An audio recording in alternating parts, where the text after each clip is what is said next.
Joe with the HorrorQuest Podcast. We're going to be back soon with some new episodes and stuff like that. But until then, this is my interview with Casey Ryan of the Cutting Room Floor. It's a really good show that's also on TalkShoe, so you should really check it out if you get a chance to. Hopefully, we'll get him to be a guest on the HorrorQuest coming up. But until then, enjoy our little chat, and see you on the next show. Bye.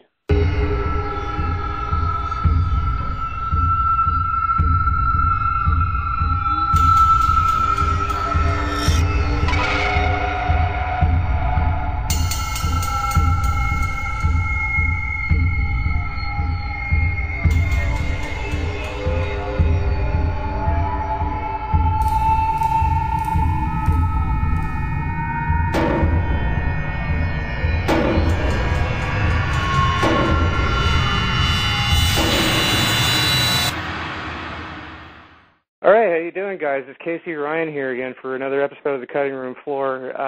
What can I tell you? Where did the year go? It's the last weekend of 2011 that I'm going to be doing the show. I got 3 shows lined up. Very excited about them. I've got my guest tonight, Joseph Harden, on the show. I've got another show tomorrow with Guy McGarr, who is a prolific TV director. He's directed episodes of The A-Team and Hunter. He's worked with some of the biggest names in the business. Wrote a book that I could not put down called Kiss Me Quick Before I Shoot, and I'm going to have him on tomorrow. And I'm going to have Jeannie Bowerman, who is the moderator of Script Chat, and she's a screenwriter, great lady, and really fun to follow on Twitter. So that's one hell of a way to close out the year.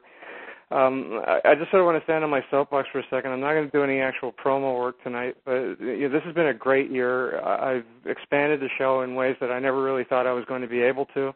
I've had a lot of guests on the show that I never even thought possible. I got to talk to Lloyd Kaufman over the course of the year, who I'm sure my guest knows.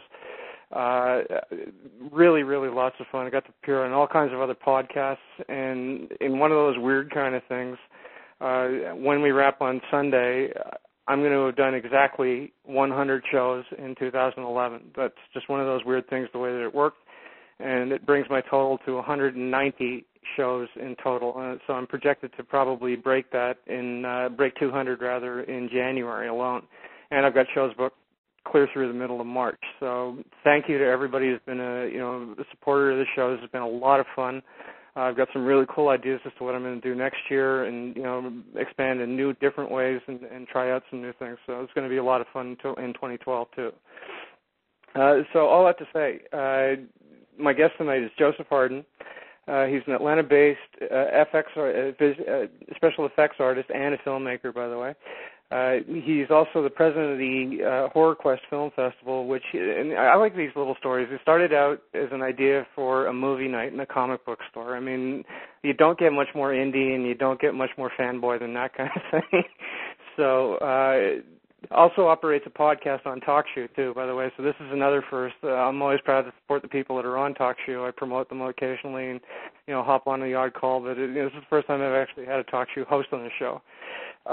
So without further ado, the Cutting Room Floor proudly welcomes Joseph Harden. Joseph, how you doing?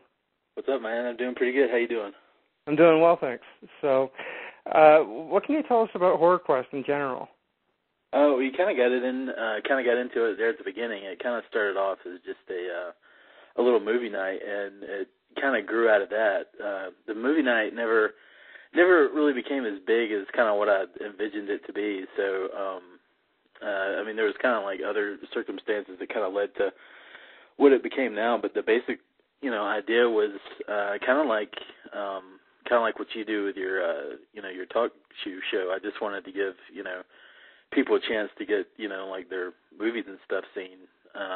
So we kind of did our festival a little bit different than other film festivals operate, because we don't charge anything to submit a film, and of course it's we made it free to the public. So. Well, and that's one of the hidden gems about you guys too, right? Is that you don't charge not only any kind of fees for filmmakers to submit, which is a very, very common occurrence for film festivals, but you don't even charge the public to go out and see these things, right? Yeah, like we kind of you talked about Lloyd Kaufman at the beginning of the show, And so we kind of stole, like, his idea, what they did with Trauma Dance.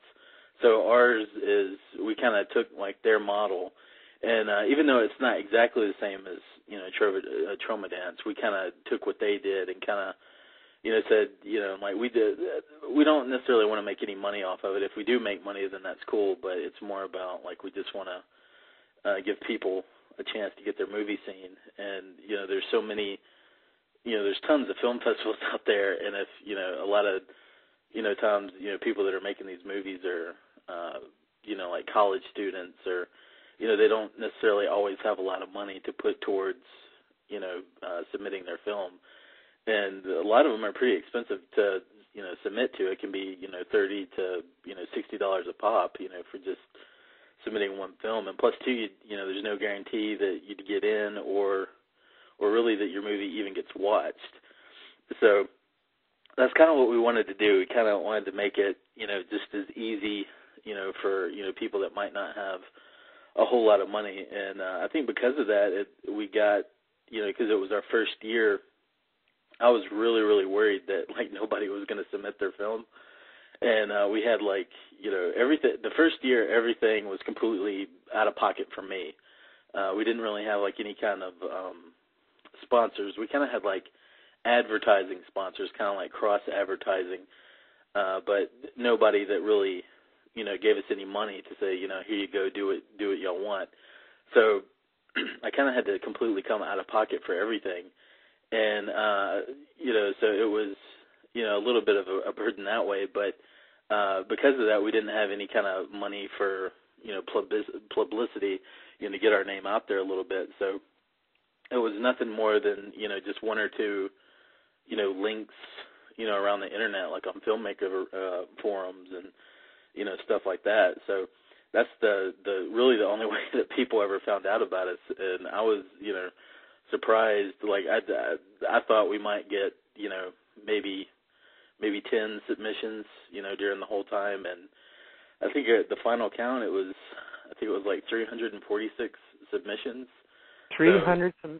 Holy jeez. Yeah, and I personally had to watch like each one of them, and so which was a little bit of a chore, but you know, most of them, for the majority of the ones we got in, they were really, really good, and it was really, really hard to, you know, choose which ones, you know, we would show and which ones we wouldn't. So, but yeah, I mean, it got to the point where, you know, I had to upgrade our like mailbox, because I would go in, you know, every week to, you know, pick up, you know, the HorrorQuest mail, and, you know, the lady behind the counter would be like upset, you know, because she would pull out this big, huge box, and she was like, y'all have to upgrade, you know. So it got to the point where, you know, we were getting so many in that we had to, you know, upgrade our mailbox, and, you know, that was definitely a, you know, welcome surprise. I was really surprised that, you know, how the kind of indie community kind of, you know, took us in like that. So, well, were they from like all over the country, or were they from all over the world? Or, I mean, what's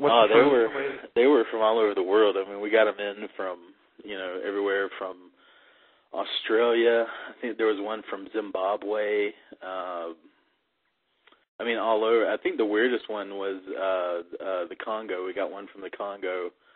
And but it was like, I was hoping it was going to be like somebody actually shot it in the Congo, but I don't know how it worked. But the, you know, the little stamp on it said the Congo, but it was like just some little science fiction film. So I was kind of hoping for like crazy monkeys or something, or, you know, something shot in the Congo, and it wasn't that. But yeah, I mean, we got them from, you know, Japan and, you know, everywhere. So, but probably the vast majority of them did come from America and like Canada.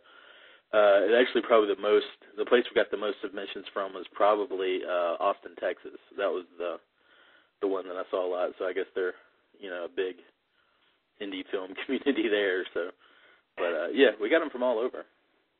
And I mean, what were some of the earmarkers that you noticed? I mean, you had to have noticed certain patterns, I guess, within the ones that you enjoyed, or the ones that you thought were, you know, a cut above some of the other things that you were watching, right? I mean, you're sifting through 300 other things. Yeah. First of all, how many of you were? I guess if I can ask an even more basic question, how many of you were sort of charged with the task of having to watch all these things? Well, I watched everything. You did? I personally watched everything. And then we had a few other, people that would, help us watch, like my friend.